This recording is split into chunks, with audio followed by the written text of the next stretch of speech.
Hi friends, welcome back to my YouTube channel. ಎಲ್ಲರೂ ಹೇಗಿದ್ದೀರಾ? I hope ಎಲ್ಲರೂ ಕೂಡ ಚೆನ್ನಾಗಿದ್ದೀರಾ ಅಂತ ಹೇಳಿ ಅಂದ್ಕೊಂಡಿದ್ದೀನಿ. ನಾವು ಕೂಡ ತುಂಬಾ ಚೆನ್ನಾಗಿದ್ದೀವಿ. ಇವತ್ತು ತಿಂಡಿಗೆ ಅಕ್ಕಿ ರೊಟ್ಟಿ ಮತ್ತು ಟೊಮೊಟೊ ಕಾಯಿದು ಗೊಡ್ಗಾರ ಮಾಡ್ತಾಯಿದ್ದೀನಿ. ತುಂಬಾ ದಿನಗಳಾಗೋಗಿತ್ತು ಅಕ್ಕಿ ರೊಟ್ಟಿ ಮಾಡಿ. ಅಕ್ಕಿನ ಮಿಲ್ಗೆ ಬಂದಿರಲಿಲ್ಲ. ನಾನು ಒಣಗಿಸಿಟ್ಟು ಒಂದು 15 ಡೇಸ್ ಆದಮೇಲೆ ನಮ್ಮ ಮನೆಯವರು ಮಿಲ್ಗೆ ಬಂದಿದ್ದು. ಹೇಳಿ ಹೇಳಿ ಸಾಕಾಗೋಯಿತು. ಬೆಳಗ್ಗೆ ಸಂಜೆ ಅಂತ ಹೇಳ್ತಿದ್ರು. ಫೈನಲಿ ಬಂದಿದ್ದಾರೆ. ಇವತ್ತು ಅಕ್ಕಿ ರೊಟ್ಟಿನ ಮಾಡ್ತಾಯಿದ್ದೀನಿ. ಅಕ್ಕಿ ರೊಟ್ಟಿಗೆ ಕಾಂಬಿನೇಷನ್ ಆಗಿ ಟೊಮೊಟೊ ಕಾಯಿದು ಗೊಡ್ಗಾರನ ಮಾಡ್ತಾಯಿದ್ದೀನಿ. ಟೊಮೊಟೊ ಕಾಯಿ ಮತ್ತು ಮೆಣಸಿನ್ಕಾಯಿನ ಮೊದಲು ಬೇಯಿಸಿಟ್ಕೊಂಡಿದ್ದೆ. ಅದು ತಣ್ಣಗಾಗೋಕ್ಕೆ ಅಂತ ಹೇಳ್ಬಿಟ್ಟು ಪಾತ್ರೆಗೆ ಎತ್ತಿಟ್ಕೊಂಡಿದ್ದೆ. ಈಗ ತಣ್ಣಗಾಗಿದೆ. ಅದನ್ನು ರುಬ್ಕೊಳಕ್ಕೆ ಅಂತೇಳಿ ರೆಡಿ ಮಾಡ್ತಾಯಿದ್ದೀನಿ.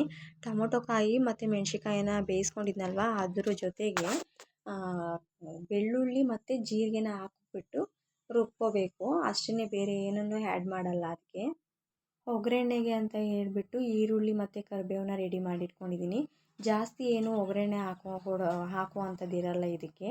ನೋಡಿ, ಸಾಂಬಾರು ಸೊಪ್ಪನ್ನ ಹಾಕ್ಕೊಂಡು ರುಬ್ಕೊಂಡು ಎತ್ತಿಟ್ಕೊಂಡಾಯಿತು. ನಾನು ಸಾಂಬಾರು ಸೊಪ್ಪು ಇದ್ದರೆ ಹಾಕೊಳ್ಳೋದಷ್ಟೇ, ಅದನ್ನೇನು ಹಾಕ್ಕೊಳ್ಳೇಬೇಕು ಇದು ಗುಡ್ಗಾರಕ್ಕೆ ಅಂತ ಏನಿಲ್ಲ. ಸಾಂಬಾರು ಸೊಪ್ಪು ಇಲ್ಲ ಅಂದ್ರೂ ನಡೆಯುತ್ತೆ, ಹಾಗೇ ಮಾಡ್ಬೋದು.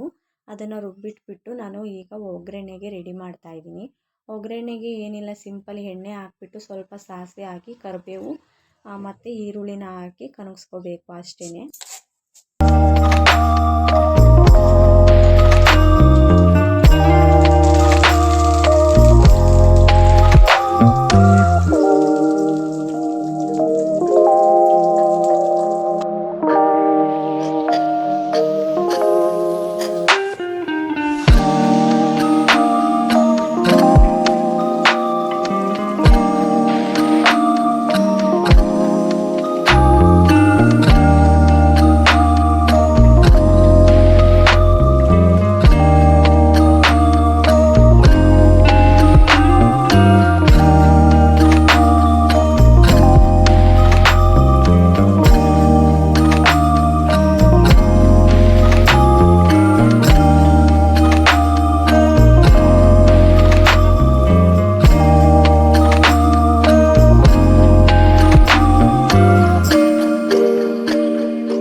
ಗುಡ್ಗಾರ ಇವಾಗ ಆಲ್ಮೋಸ್ಟ್ ಮುಗೀತು. ಇದಕ್ಕೆ ಲಾಸ್ಟಲ್ಲಿ ಕಾಯಿ ತುರಿನ ಆ್ಯಡ್ ಮಾಡಿದರೆ ಒಂದು ಸಲ ಕುದಿಸ್ಕೊಂಡ್ರೆ ಮುಗಿದೋಯ್ತು, ಗೊಜ್ಜು ರೆಡಿ ಆಗುತ್ತೆ. ಅದಾದಮೇಲೆ ಇವಾಗ ಅಕ್ಕಿ ರೊಟ್ಟಿ ಹಾಕೋಕ್ಕೆ ಅಂತೇಳಿ ರೆಡಿ ಮಾಡ್ಕೊಳ್ತಾ ಇದ್ದೀನಿ. ರೊಟ್ಟಿ ಹಾಕೋಕ್ಕೆ ನಾನು ಅನ್ನನ ಮಿಕ್ಸಿಗೆ ಹಾಕಿ ಇಟ್ಕೊಂಡಿದ್ದೀನಿ. ಅನ್ನ ಇರಲಿಲ್ಲ, ಫಸ್ಟು ಅನ್ನ ಮಾಡಿಕೊಂಡೆ. ನೈಟ್ ಅನ್ನ ಮಾಡಿರ್ತೀವಲ್ವ, ಅದು ಮಿಕ್ಕಿದ್ರೆ ಅದನ್ನು ಕೂಡ ತಗೊಂಡು ಅದರಲ್ಲೇ ರೊಟ್ಟಿನ ಮಾಡ್ಬೋದು. ಇರಲಿಲ್ಲ, ನಾನು ಮೊದಲೇ ಅನ್ನ ಮಾಡಿ ಇಟ್ಕೊಂಡಿದ್ದೆ.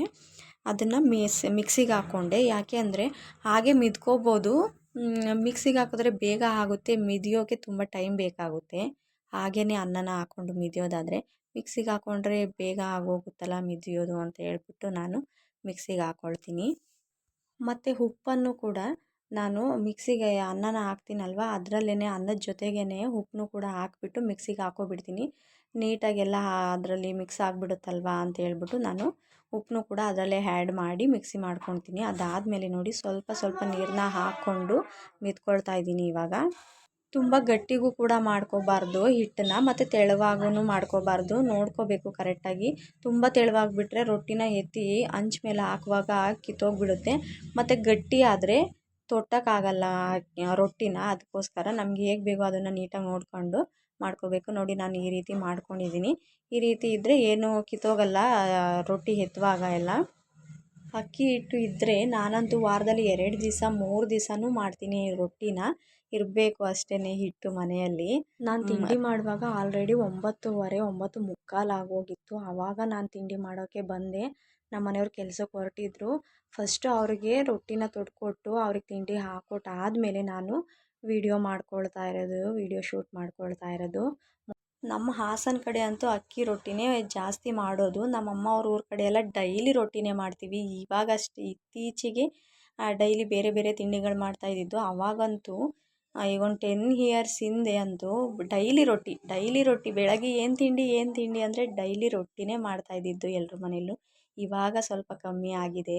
ನಮ್ಮ ಮನೆಯಲ್ಲಂತೂ ಜಾಸ್ತಿ ರೊಟ್ಟಿನೇ ಮಾಡೋದು. ನಮ್ಮ ಅಪ್ಪನಿಗೆ ರೊಟ್ಟಿ ಅಂದ್ರೇ ತುಂಬ ಇಷ್ಟ. ಬೇರೆ ಏನೇ ತಿಂಡಿ ಐಟಮ್ಗಳು ಮಾಡಿದ್ರೂ ರೈಸ್ ಐಟಮು ಅವ್ರಿಗೆ ಇಷ್ಟನೇ ಆಗಲ್ಲ, ಅರ್ಧಂಬರ್ಧ ತಿಂಡಿ ತಿಂತಾರೆ. ಅದೇ ರೊಟ್ಟಿ ಆಗಿಬಿಟ್ರೆ ಡೈಲಿ ಏನು ಮಾತಾಡ್ದೇ ಸುಮ್ಮನೆ ತಿಂದುಬಿಡ್ತಾರೆ ರೊಟ್ಟಿನ. ಮತ್ತು ನಮ್ಮ ಅಪ್ಪನಿಗೆ ರೊಟ್ಟಿನ ಸ್ವಲ್ಪ ಒರಟಾಗಿ ಬೇಯಿಸ್ತಾ ಇದ್ದು ನಾವು ಆವಾಗ.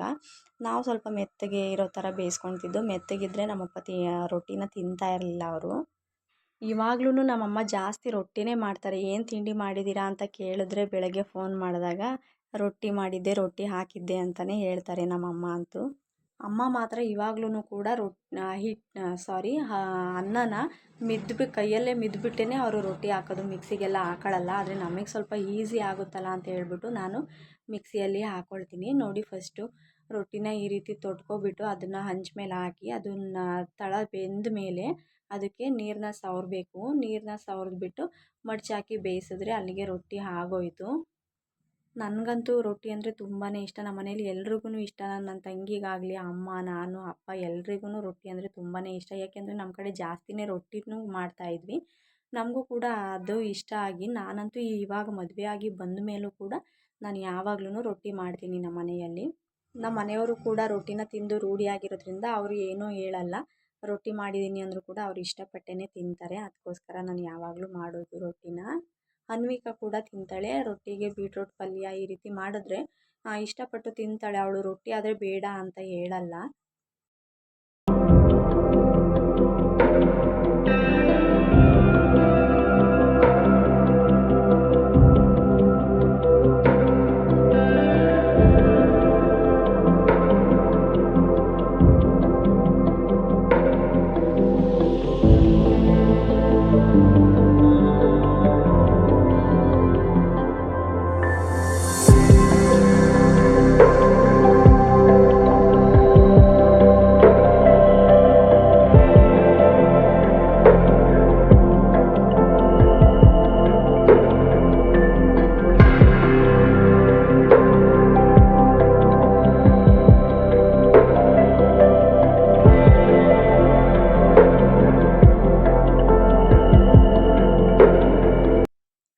ಮತ್ತು ನೋಡಿ, ಇದು ಸೈಡಲ್ಲೆಲ್ಲ ರೊಟ್ಟಿ ನೀಟಾಗಿ ಬೆಂದಿರಲ್ಲ ಅಂತ ಹೇಳ್ಬಿಟ್ಟು ನಾನು ಈ ರೀತಿ ಬೇಯಿಸ್ತಾ ಇರೋದು ರೊಟ್ಟಿನ.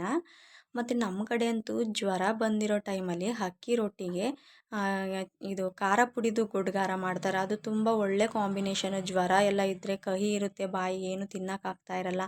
ಆ ಟೈಮಲ್ಲಿ ಅಕ್ಕಿ ರೊಟ್ಟಿಗೆ ಖಾರ ಪುಡಿದು ಗುಡ್ಗಾರ ಮಾಡಿಕೊಡ್ತಾರೆ. ತುಂಬ ಚೆನ್ನಾಗಿರುತ್ತೆ. ಅದಂತೂ ಒಳ್ಳೆ ಕಾಂಬಿನೇಷನು ಅಕ್ಕಿ ರೊಟ್ಟಿಗೆ.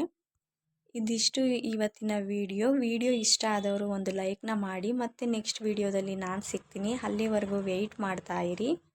ಅಕ್ಕಿ ರೊಟ್ಟಿ ಇಷ್ಟ ಆದವರು ಒಂದು ಕಾಮೆಂಟ್ನ ಮಾಡಿ ಅಂತ ಕೇಳ್ಕೊಳ್ತಾ ಇದ್ದೀನಿ.